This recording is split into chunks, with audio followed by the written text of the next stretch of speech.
structural engineering, there is a specific term for the walls that cannot be removed: load-bearing.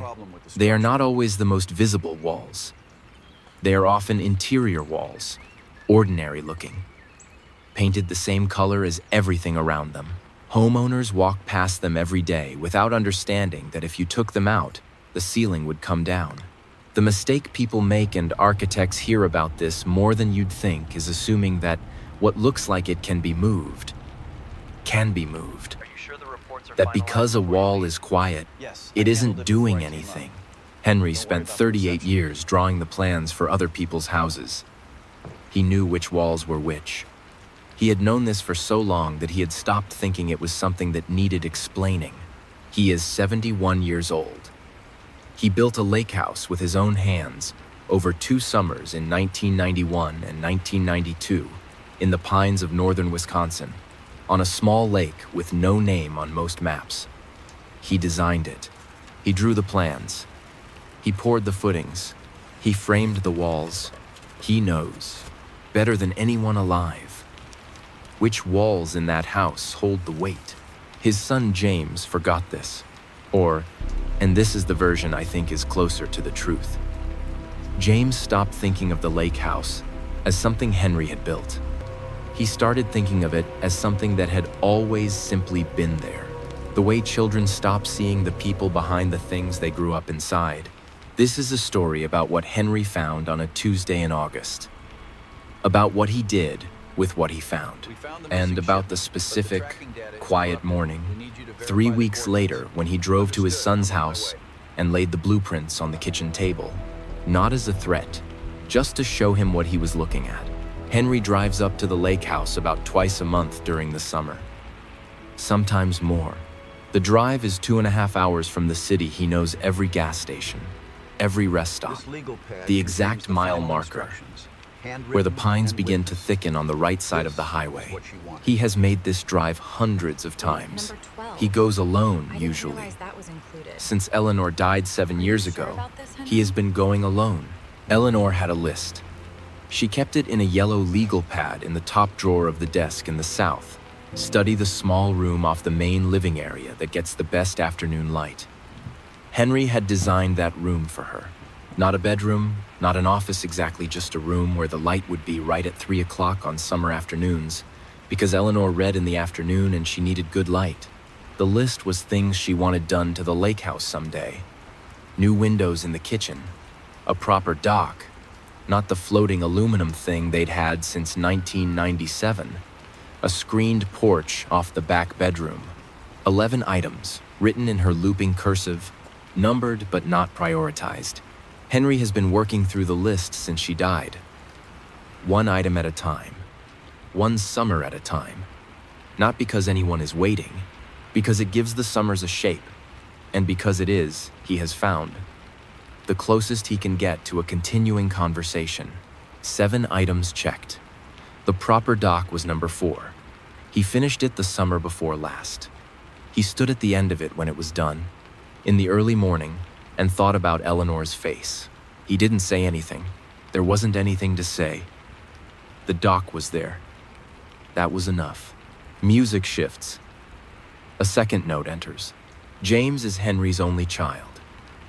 He is 44, sells commercial insurance in Milwaukee, and has a wife named Claire, who teaches middle school math and a mortgage that has been uncomfortable for the past several years as the market moved in directions no one predicted.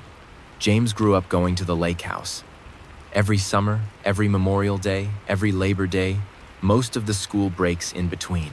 He knows the lake the way Henry knows the drive instinctively, without thinking. He knows which dock boards are loud and which are silent. He knows the best fishing spot, which is not where most people would put it. He knows that the kitchen faucet has a specific timing to the hot water, and you have to wait 17 seconds before adjusting. He has been going there his entire life. With Eleanor. Without Eleanor. With Claire. With their kids. With friends who knew nothing about the place except that it was James's family lake house, and wasn't it something? His family lake house. That phrase. Henry has heard James use it for years. He never corrected it. He thought, and this is the thing he has turned over most carefully, in the weeks since August, he thought the phrase was just imprecision, the casual shorthand of a son who spent his summers there and felt it was his in the way children feel that their parents' things are theirs. He did not understand that James had moved from feeling to believing, and from believing to acting. He found out on a Tuesday. Music.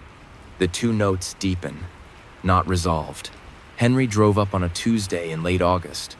For what he thought was a solo trip, he wanted to take measurements for the screened porch. Item number 10 on Eleanor's list, which he had been putting off not because he couldn't build it, but because he hadn't decided exactly what Eleanor had meant by it. He had the notes she'd left in the margin. Big enough for 2 chairs and a small table. Faces the water. He kept reading that and thinking about the chairs. He turned his key in the lock and pushed the door open. He heard James's voice before he saw him. James was in the kitchen, his back to the door, on speakerphone. The voice on the other end was a woman's professional, form-filling, the specific register of a loan officer moving through a checklist. And the second property, she was saying, the lake house in Vilas County. Can you confirm the estimated value? We'd estimate between 380 and 400, James said. Conservative. And you have clear title? Yes, James said. Long pause. Music drops away. Complete silence. Henry stood in the doorway. He has thought about this moment many times in the weeks since. What he felt. What moved through him. He says, it was not anger. At least, not the kind you feel immediately. It was more like the feeling you get when you look at a load-bearing wall someone has already cut into before the ceiling moves, before anything collapses. Just that specific instant of understanding what has already been done and what it means. He was standing in his own house. His son was on the phone with a bank loan officer.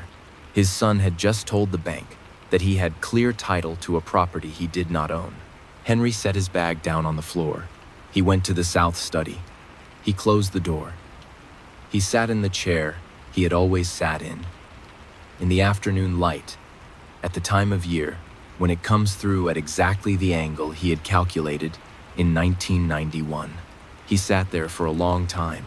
James finished his call. He walked past the study without looking in. He went upstairs. Henry heard his footsteps on the ceiling.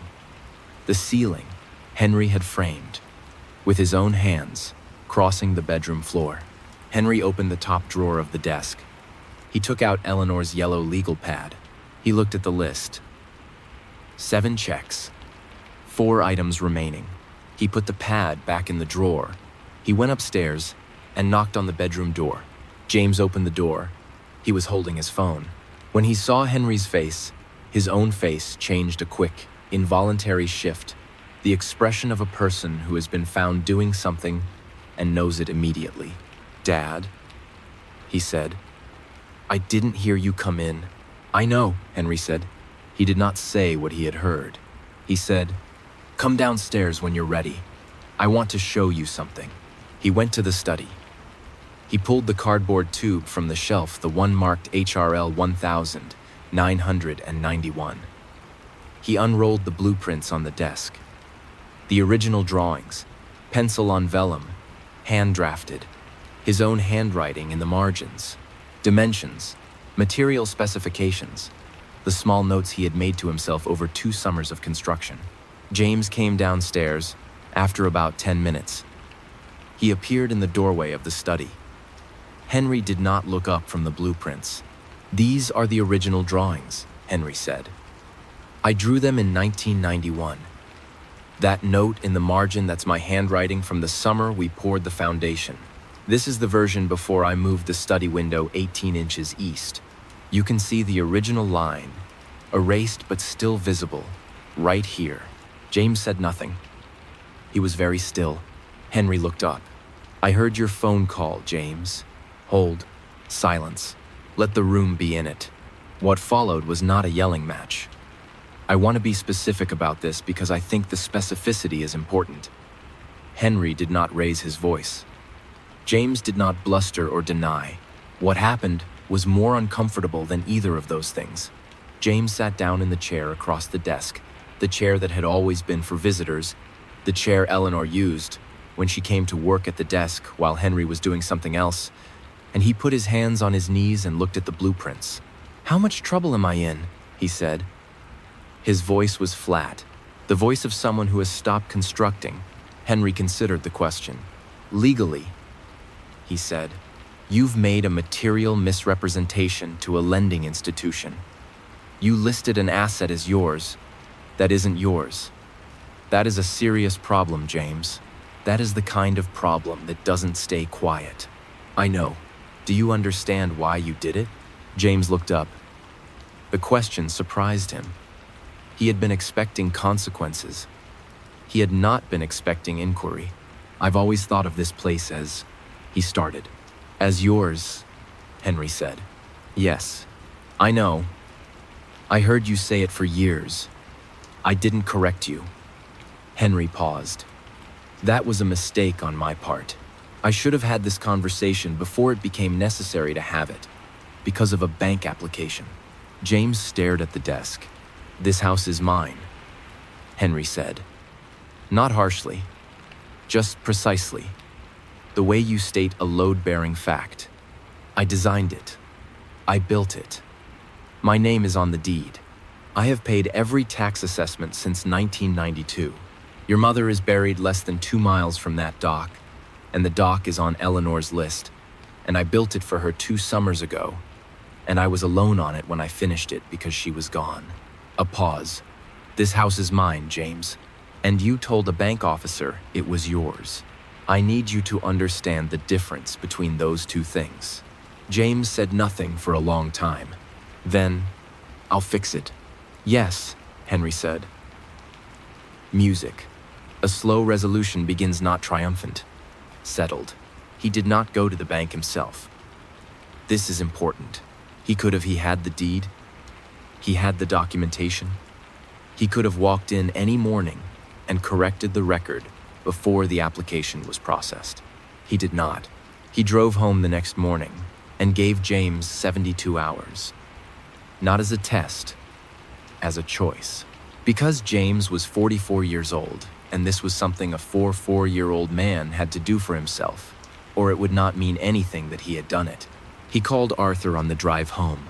Arthur is Henry's oldest friend, a retired civil engineer who lives 20 minutes from the lake and who has strong opinions about dock pilings and almost nothing else. Henry told him what had happened. Arthur listened without interrupting. When Henry finished, Arthur said, "A structure that's misrepresented in the documentation is a liability. You know what you do with those." Henry said, "Yes. Is he going to fix it?" "I believe so." "Good." A pause. "You eating?"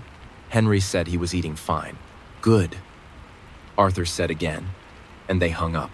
On the 3rd day, James called. He had spoken to the bank. He had withdrawn the application. He had told them there had been an error in the asset documentation. He had not specified what kind of error. They had not pushed.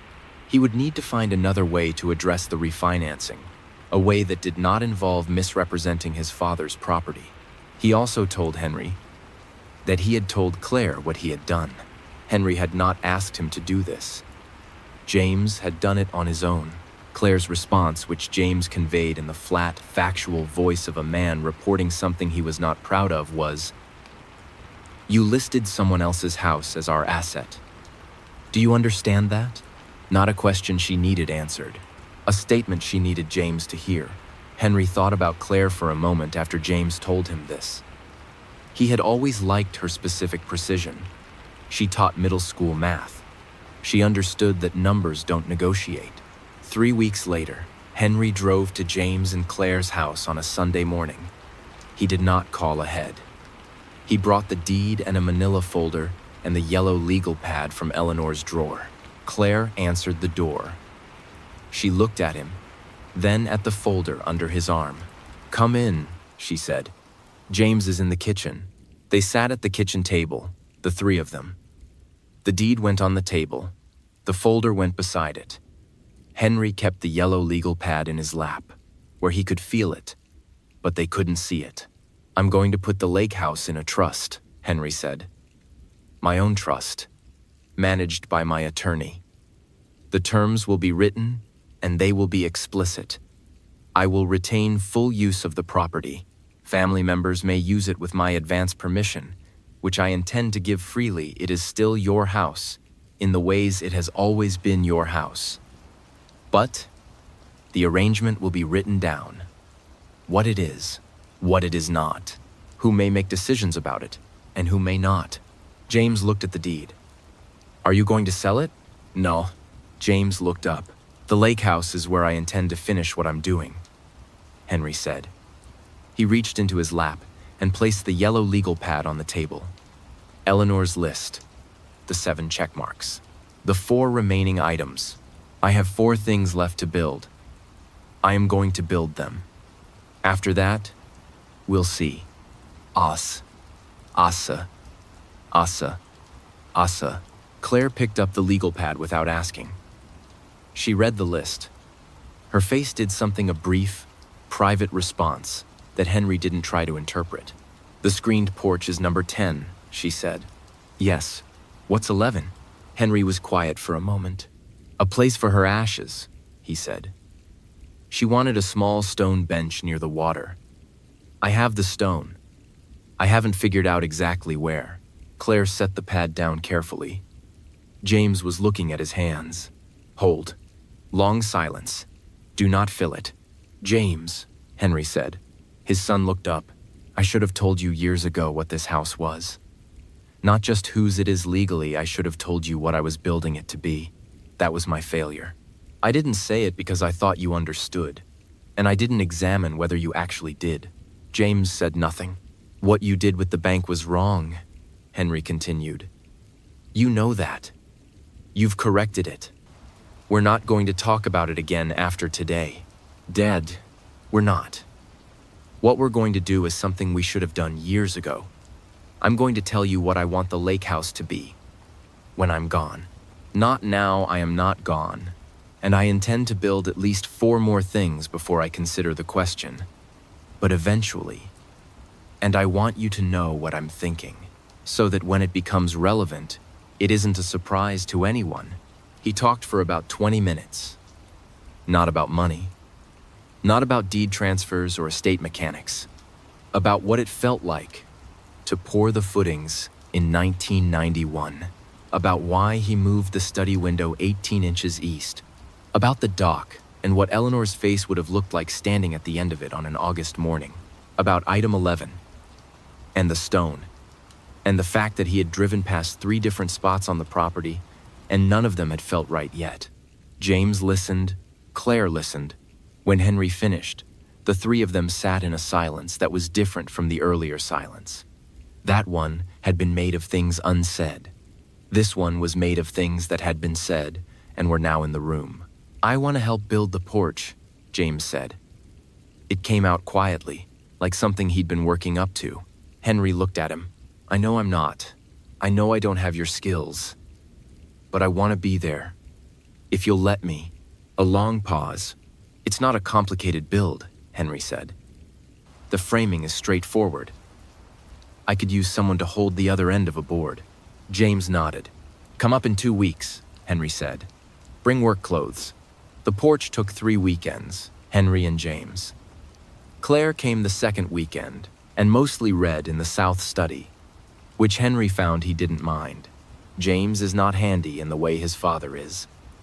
He had to be shown things twice sometimes. He measured incorrectly on a Saturday afternoon, and they had to recut 2 boards, which cost them an hour. Henry did not make anything of this. He simply said, "Let's measure again," and they measured again. By the end of the 3rd weekend, the porch was framed and screened, and had 2 chairs and a small table that faced the water, which is exactly what Eleanor's note had said. Henry put a check mark next to item 10. He did not tell James what the checkmark was for. James watched him do it and didn't ask. Maybe he understood. Maybe he will understand later. Now, I want to say something honest about this story. Something I have been sitting with. James committed bank fraud. That is what happened. He listed an asset he did not own on a loan application and told the officer he had clear title. This is not a gray area in the law. It is not a miscommunication. It is a serious thing, and Henry did not report it. He gave James the opportunity to correct it himself. He did not involve anyone outside the family. The bank knows there was an error in the documentation. They do not know what kind of error or why. I am not sure Henry was right to handle it this way. I understand why he did. I understand the specific position of a man who loves his son and has found his son doing something serious, and who must decide whether to apply the consequence that the situation technically demands or to give the consequence that the relationship can survive. These are not always the same consequence. I think about Claire saying, "You listed someone else's house as our asset. Do you understand that?" And I think that James understanding it fully, in front of his wife and his father, without being able to excuse it, may have been the consequence that mattered most. The bank consequence would have been external. This one lived inside him. But I hold the question, whether that was enough, whether Henry, in protecting his son from the formal weight of what he'd done, was doing something generous or something that let James off a hook. He should have stayed on longer. I don't know. What I do know is the other thing. The thing about Henry himself. He spent 38 years designing buildings and never built the load-bearing walls into his relationships. He let James believe the lake house was his because correcting it would have required a conversation Henry didn't have. He let Eleanor's list become his grief project without telling James what it meant, so that James grew up knowing the lake house and not knowing what his father was doing inside it. He was a man who expressed everything through structure and assumed the people around him could read the drawings. Most people cannot read architectural drawings. The screened porch is built because James asked to help build it. Not because Henry asked him to. Henry would not have asked. But James asked, and Henry said yes. And they built it across 3 weekends with 2 incorrectly measured boards, and 1 hour lost to redoing the work. I think that hour, that specific, unremarkable, slightly frustrating hour of remeasuring boards, might be the most honest thing in this whole story. 2 men doing the work without performance, without speech, just the task, and the tools, and the afternoon light coming through the pine trees, in the way that light comes through pine trees in northern Wisconsin in early October, which is a specific and unrepeatable quality of light that Henry calculated for in 1991 and that arrived 33 years later, exactly as he had planned. The trust was formalized in October. Henry's attorney drafted the terms over 2 meetings and 1 round of revisions. The document is clear. The property belongs to Henry.